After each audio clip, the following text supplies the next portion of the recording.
Hello everybody and welcome back to Let's Play Xenonauts. So I am actually recording two parts back to back. I was not originally planning to actually do that because that terror mission just got on my fucking nerves. But whatever, let's go ahead and do another one. Come on. Stupid timer. So let's see what ends up happening this time around. It is near the end of the year, actually. We're about to enter the 80s. So we'll see how that all works out for us. Small UFO. Send the condors. Bunch of shit just popped up. That is a medium that I... Unless I... we're gonna switch. Yeah, we're gonna switch. Squadron 1, return to base, refuel.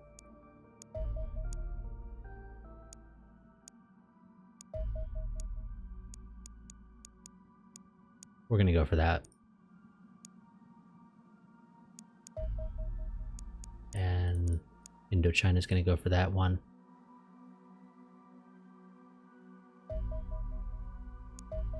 Shoot it down, got some alien alloys. That yeah, no. B team's not going for that. That would end poorly for them. Fuck, you guys ran out of fuel. Disengage. That's a landing ship, so that's them trying to set up a base.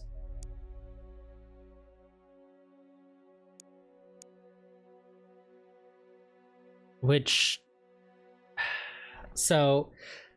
It's actually beneficial for me to let them set up a base somewhere for me to go ahead and, you know, take it down quickly. The main thing is that I would need to spot it quickly so I can take it out.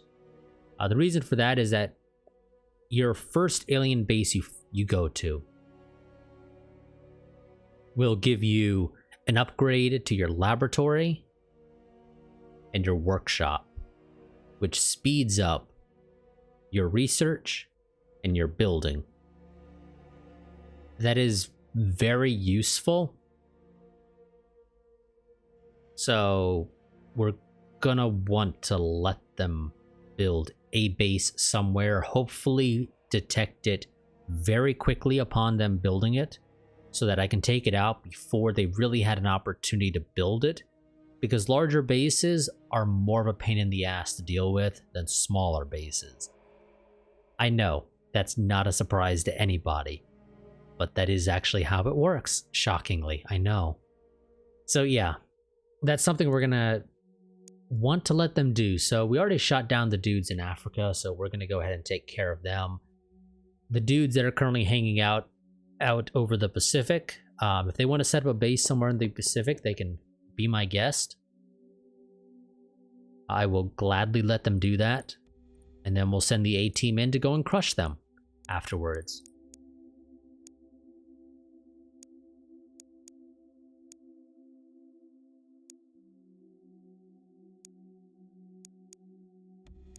We're gonna send Lucy, apparently. Because, yeah, not Lloyd. God, why do I want to keep saying Lloyd? Lyndon Green doesn't have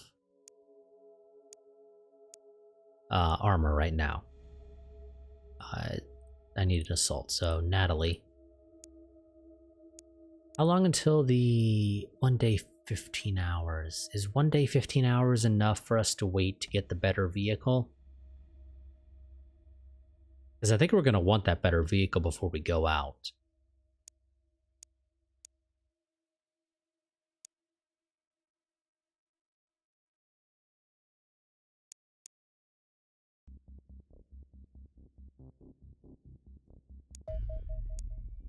I'm trying to think. I think we have the time, because I think it's something like 2 days or something before.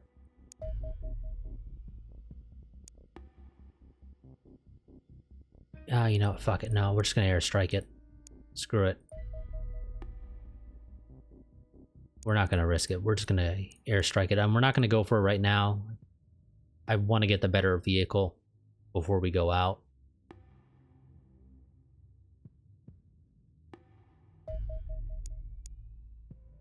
That, however, that crash site we will send Charlie out for.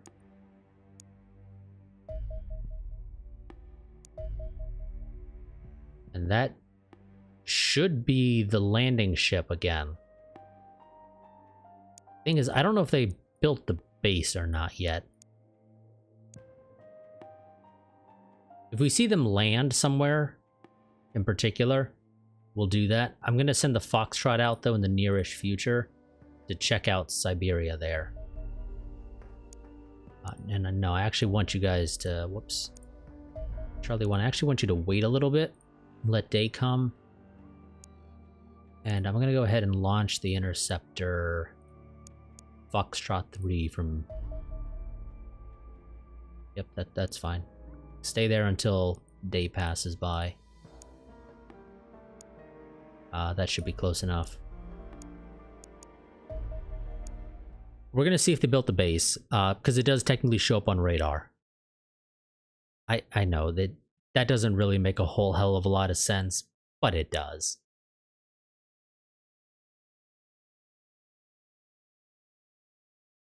So, they might have built a base in Siberia there. If they haven't actually set it up yet, again, we're going to wait for them to set it up. I want that landing ship to make it. As far as I know, they haven't built one yet. Oh, nope, this is not quite... We went a little too soon, and I actually forgot to set these guys up properly, so... it's good enough, actually. Normally I have them lined up the other way around, but this is okay, I guess.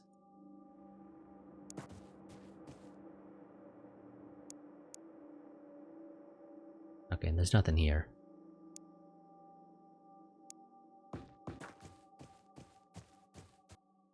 So this should be a pretty easy, clean sweep, especially because we have a couple of rookies here. We have Lucy Martinez here, who's a private, and actually, she's the only real rookie, necessarily. Natalie here is kind of fresh. Same with Antonia Romero.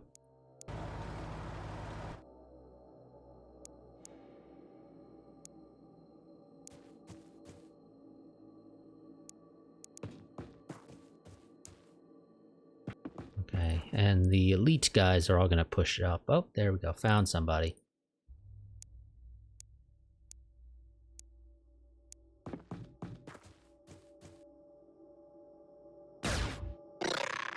Oh, you didn't kill him.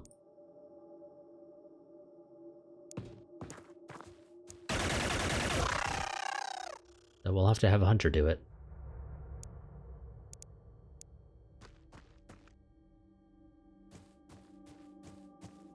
I mean, that's fine. It doesn't really hurt. I just would have somebody else out here. Like I said, I would have preferred for the hunter to do it.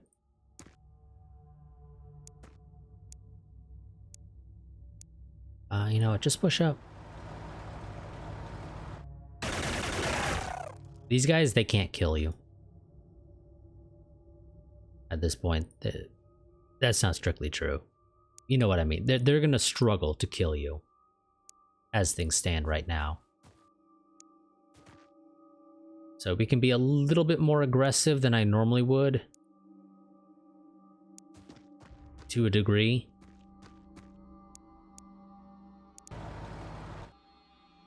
Because these guys are not that dangerous.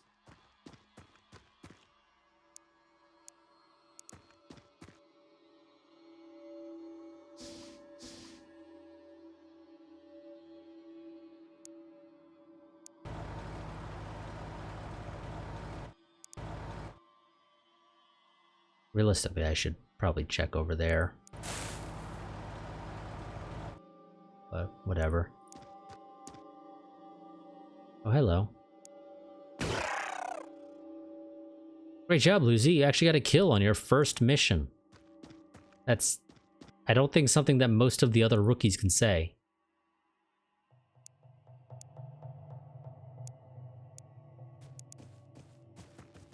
I really don't think many of the other rookies can actually, well, you know, privates, whatever, can actually say that they got a kill on their first mission. I think most of them tend to, you know, just kind of do nothing on their first mission. They're kind of there.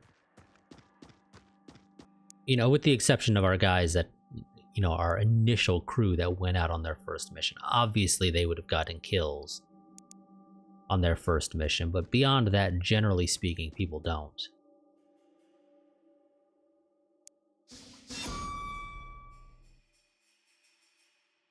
Also, I don't think we've heard any civilians get killed, which is very surprising. Well, there is a dead civilian, so somehow I just think we didn't hear it.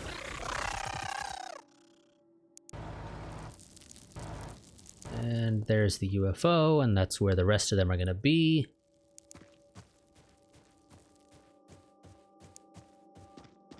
Because we know how this goes. You know, I'll have Lucia just, you know, make sure that there's nothing there, but it was pretty obvious that there was going to be nothing there.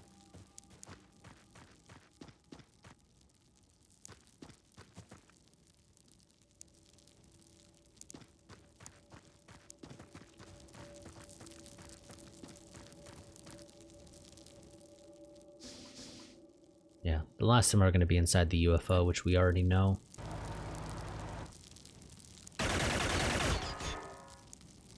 Okay, you completely screwed that.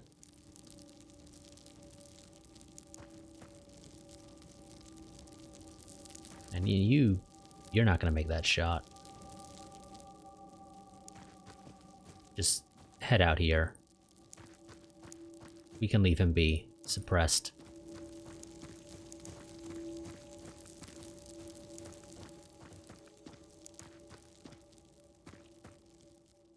And that's all clear.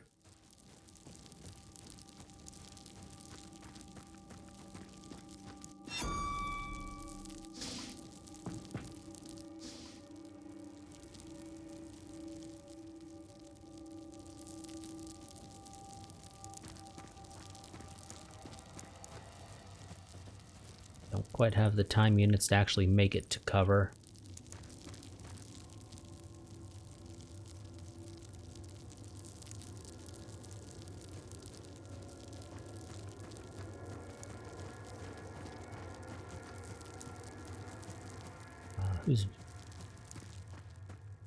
Who am I missing?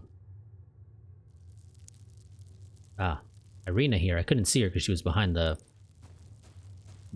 you know, train.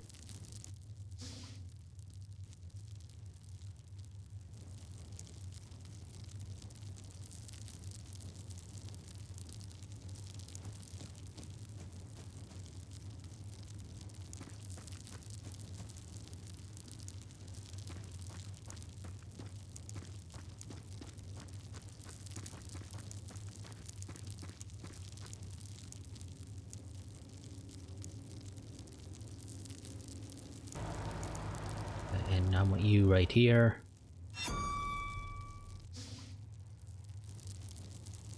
This turn we stack up. Next turn we go in.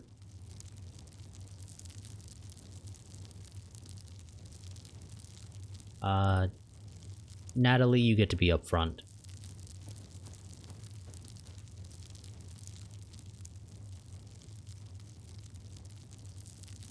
Oh no, wait, no. Forgot, it's the, shotguns are actually in the back row.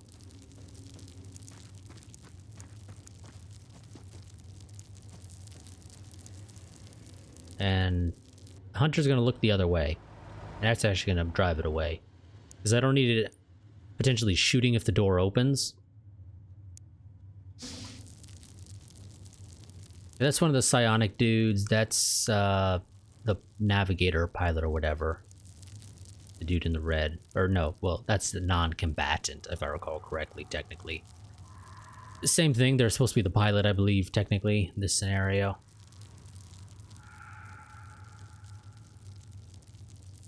I think we already captured one of the pink dude, the little pink, magenta, whatever the color is, purple. It's a little hard to tell. It's some sort of like weird pink-purple blend. But either way, they're we don't really need to capture any of these guys alive, so just okay, sure, game. I believe that that shot went through Lucia's legs and shot out and hit Irina. I definitely believe that.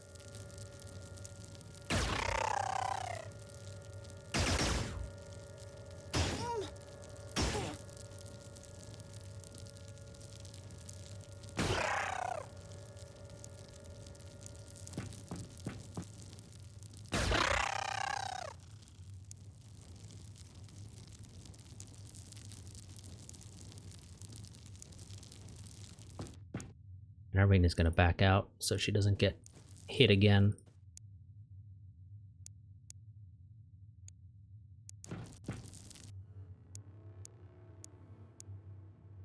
And Lucia's gonna push off to the side just a little, unless she can close the door. No, she's gonna push off to the side. Bad time to open the door, buddy. Bad time to open the door.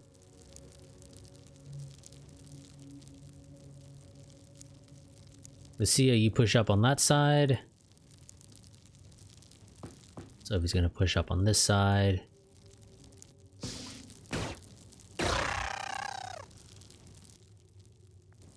And that's everybody.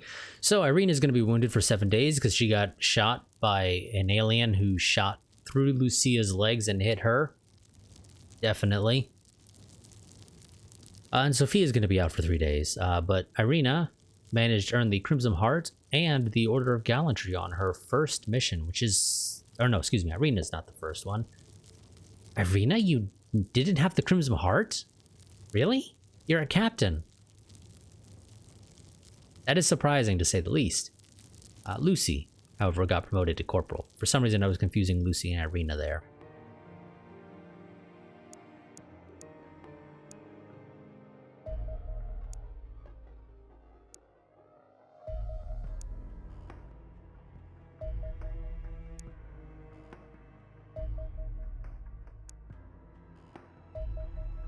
We ran out of fuel and he didn't spot it, so maybe they didn't build a base, or are they building in Alaska? They might build it in Alaska for all I know. The D-42 Strike dropship. The D-42 Strike is a VTOL aircraft that combines the functionality of a helicopter with the performance of a conventional aircraft. It is a major upgrade to the CH-48 Charlie. Being much faster and able to carry more troops, it also is better equipped for operating in urban spaces. Any mission that involves large helicopters disembarking troops in built-up areas is a recipe for disaster indeed. Is a recipe for disaster. Indeed, it is a testament to the skill of our pilots that none of our missions have begun with a bungled landing and deadly fireball. The Shrike is a rugged, boxy creation that is as effective as it is ugly. It uses a pair of tilting TF-19 turbofan engines to cruise through the air at supersonic speeds and then perform a vertical landing on arrival at the target site. These monstrous turbines are themselves driven by two sizable ER-12 aluminum reactors, providing enough power to keep even a fully loaded craft airborne for days. In fact, the range limitation of the craft is due to pilot fatigue rather than fuel capacity. However, the most important result of these new engines is a greater carrying capacity than the CH-48 Charlie. The Shrike can carry up to 10 soldiers rather than 8. Inside its armored troop compartment, which has large ramps at both the front and the rear to allow safer disembarkation in a hazardous landing zone. One does not need a brain as large as mine to see that bringing a quarter more soldiers into battle will significantly increase our chances of victory. That is very useful indeed. Let's go ahead and research alien heavy plasma. And do we build this now? It costs 8 aluminium to build and 12 alien alloys, and it's expensive at 200,000. We're probably not building it right this second. But we will build it because it is better than the Charlie. AKA the Chinook, because it's a Chinook. They just don't call it the Chinook. They call it the Charlie.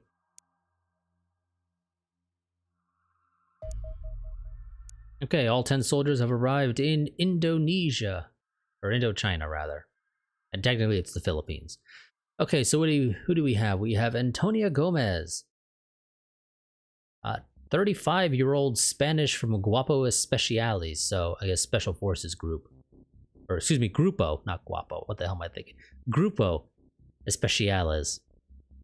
Venla Matilla, Finnish from, I'm not even going to try and pronounce that. Lucia Alonso, Spanish, also, 33.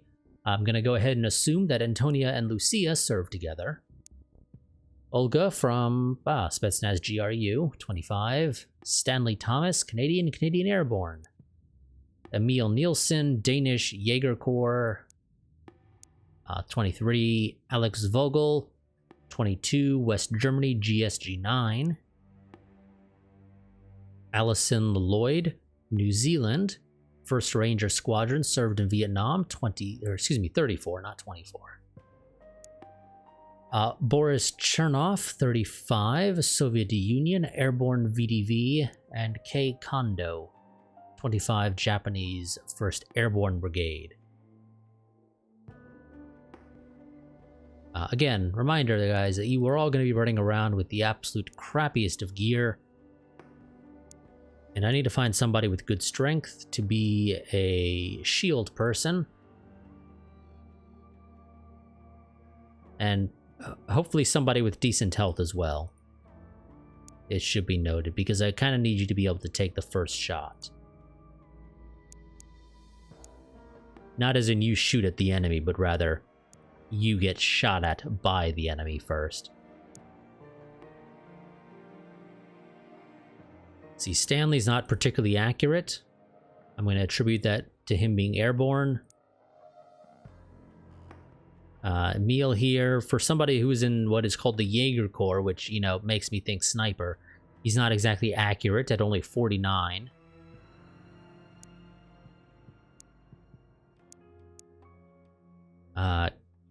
Kay here has decent health, so she's going to also join as an assault. So, 2 shield, 2 assault, and everybody else is a rifleman, I think. So Antonia's not... No, Antonia, you're going to also join as an assault. You suck at shooting. For somebody who is presumably a part of, basically, Spanish Special Forces, you suck. You really do.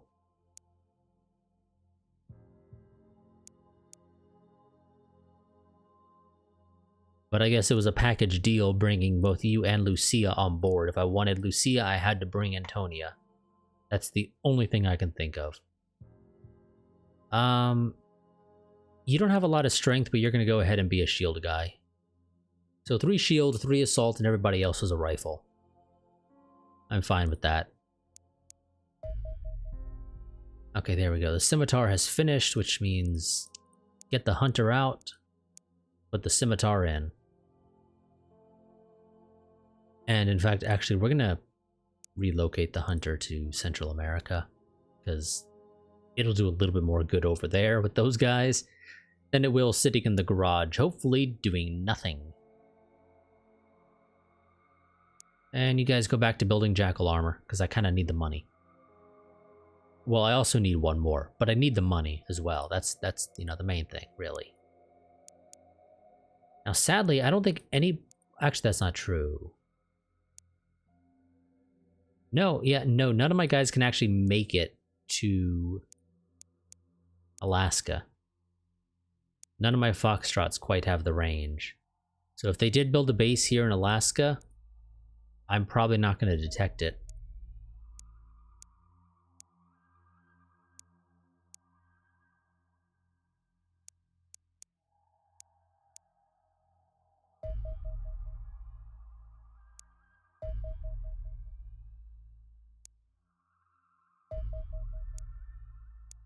I figured I'd give him a chance to actually just hang around there for a little while trying to detect shit. Didn't exactly work. Really, Irina? Did you actually get hurt that badly that you got knocked out of your position? Really?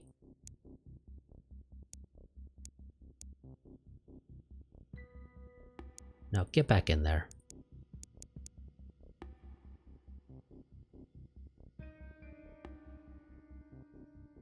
Okay, we're gonna want to ship out the laser carbine and the laser rifles, the spares that we have, to the Indochina base.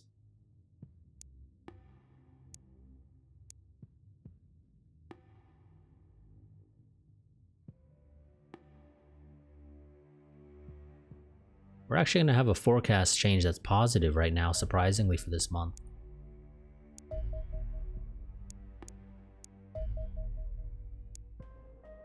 Okay, that's probably another landing ship, which actually I did not show off the combat with, so let's, we're going to remember to do that this time. Holy crap, there's a lot of shit. Okay, they're doing a major thing down here in, Europe.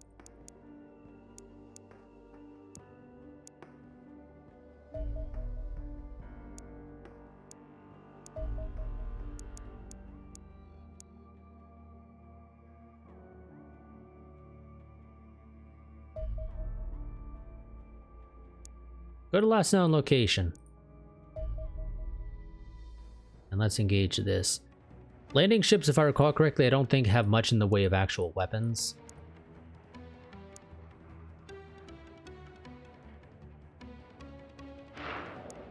You know, at least in terms of, you know, good weapons, to be more accurate.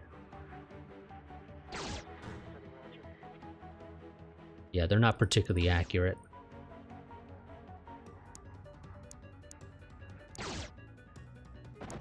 Oh, fuck.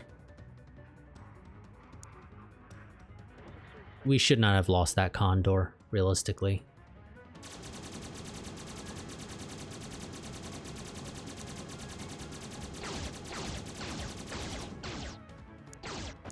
Fucking A.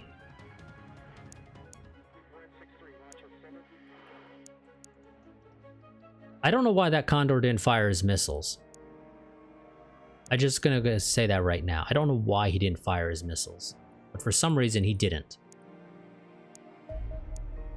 But yeah, so we shouldn't have lost that, but we did. Heavy alien plasma. The heavy alien plasma is 35 inches in length and nearly 5 kilograms in weight. It inflicts no more damage than the standard alien plasma rifle, but has far better armor penetration. This comes at the cost of reduced range and the apparent loss of burst fire capability. The main difference in construction between this weapon and the alien plasma rifle lies in the barrel. The heavy plasma has a stubbier wide barrel that contains a plasma generation chamber twice the normal size, but an electromagnetic coil only half the usual length. This makes the plasma projectile significantly more energetic and more penetrative than the equivalent from the plasma rifle, but also less stable. It begins to break apart almost immediately, giving it approximately half the operational range of an alien plasma rifle. However, it is a worryingly effective weapon. Each shot is sufficiently powerful that a soldier wearing jackal armor may as well be wearing nothing at all, which also makes it capable of destroying our Hunter Scout car in just a few shots. I try to fight aliens equipped with this weapon at long range where possible.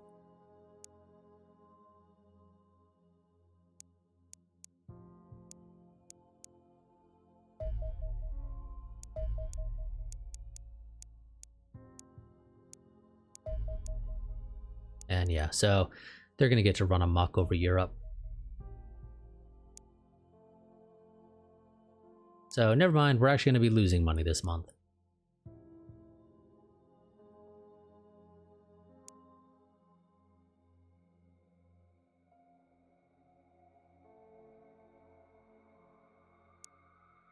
Yep. Fun.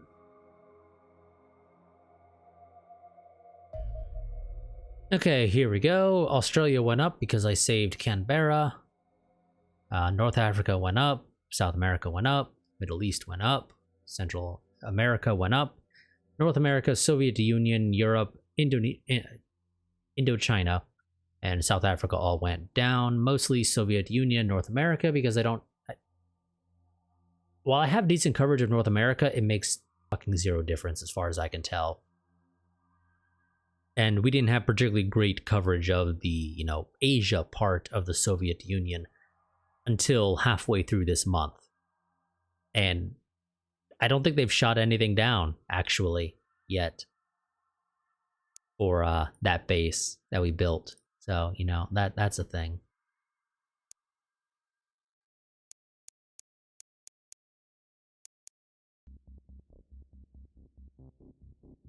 Ah, screw it. We'll save the Jackal armor and ship that to the Indochina base. They actually have armor at least, if you know nothing else.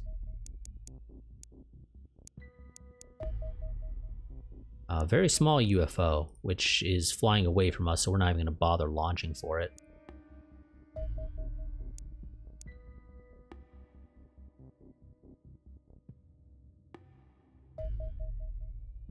Part of our issue is going to be that these landing ships are actually faster than our ships, or than our aircraft right now. So they can actually outrun us.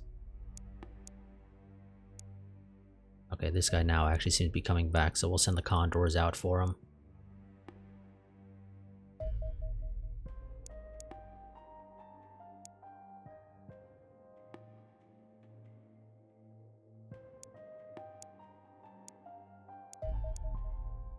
No, you guys don't have near enough fuel on the Condors to actually go and make that run.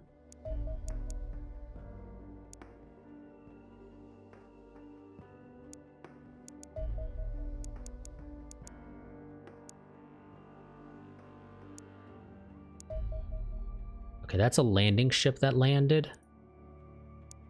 I'm fairly certain.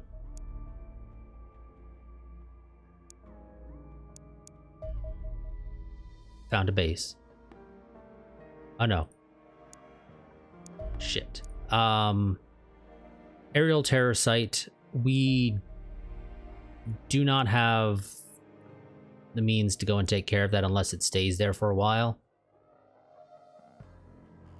Because the Indochina base had actually just moved to head south to try and take care of something else. I think these guys are like literally just barely in range. Oh, we're gonna lose this. No matter what. So, fuck it. Disengage. Don't even bother. So, off to a great start this month.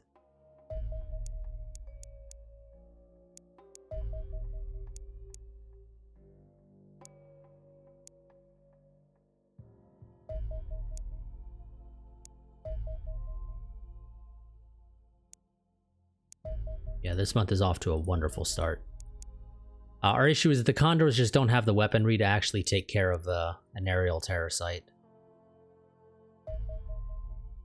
Alien Plasma Cannon. The Alien Plasma Cannon is a large infantry weapon that measures a little less than 50 inches in length.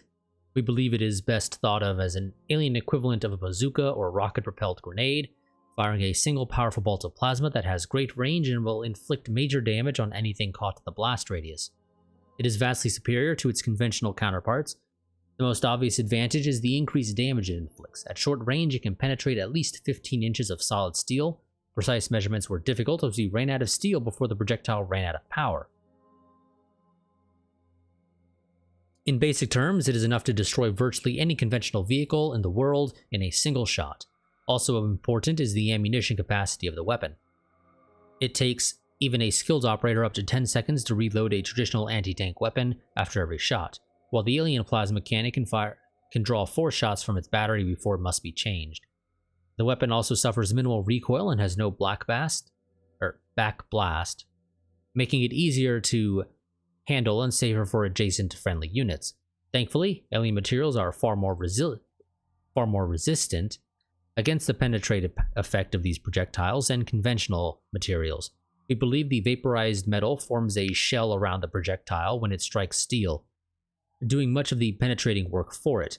However, the higher melting point of alien alloys prevents this from occurring, and instead the projectile must rely on raw energy to inflict damage.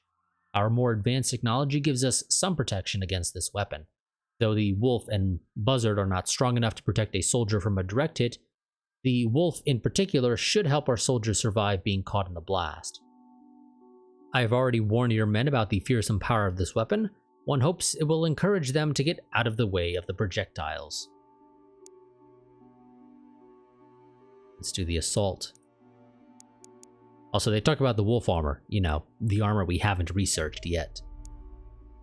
You know, don't forget that little tidbit.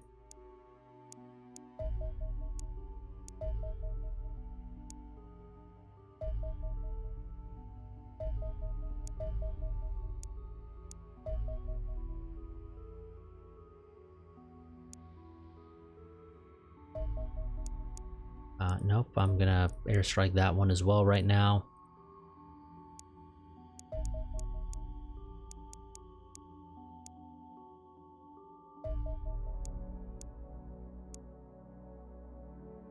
Day is approaching. I only have 9 minutes left on the clock, so I really don't want to go and start that mission because the landing ships can take a while. So we're actually probably going to cut this episode short, and next time we will go ahead and do our first ground assault on a landing ship.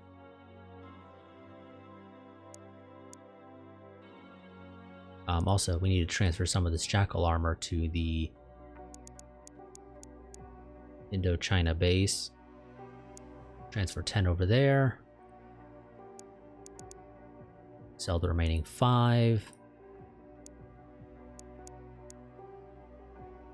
Let's go ahead and get the Shrike dropship queued up.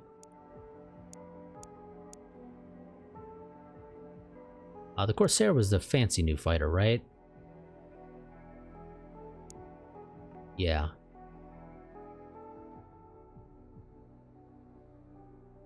But that actually I don't think is significantly better right this second to go with, especially because it's pricey actually. 10 alenium for it. I actually kind of prefer the, you know, to build a Shrike. So we're gonna go for that for right now. We got the money to afford it. Once we're done with all this stuff, we'll research the wolf battle armor.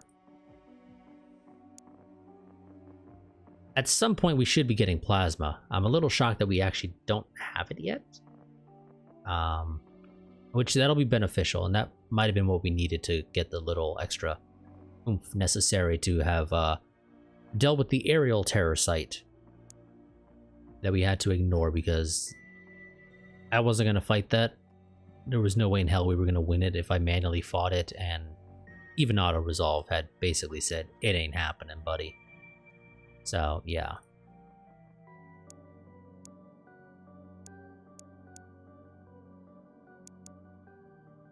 Also, let's go ahead and set you guys up while I am here.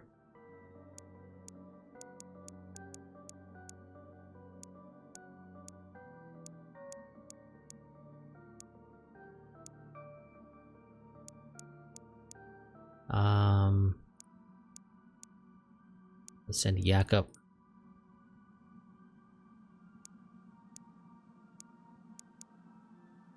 Sword assault rifle, or not sword, shield assault rifle.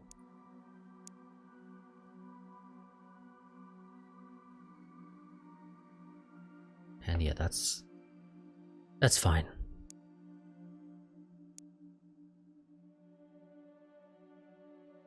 You guys are in some sort of weird reverse order.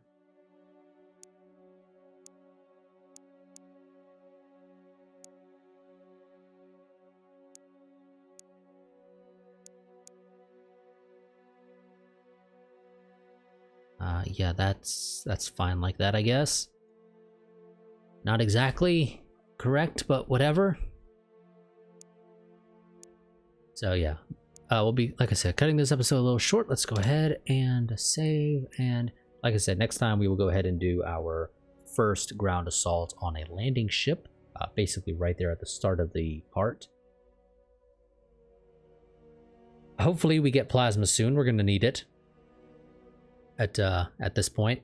And then hopefully we'll be able to get our hands on the final tier of tech, which is like a Gauss weapon type thing. Relatively quickly because, again, we're kind of gonna need it. It's very beneficial. But yeah, so I'll see you all next time. Quick reminder, if you want to support the channel, the 2 major ways to do that are via either my Patreon or via the Streamlabs donation link. Either one.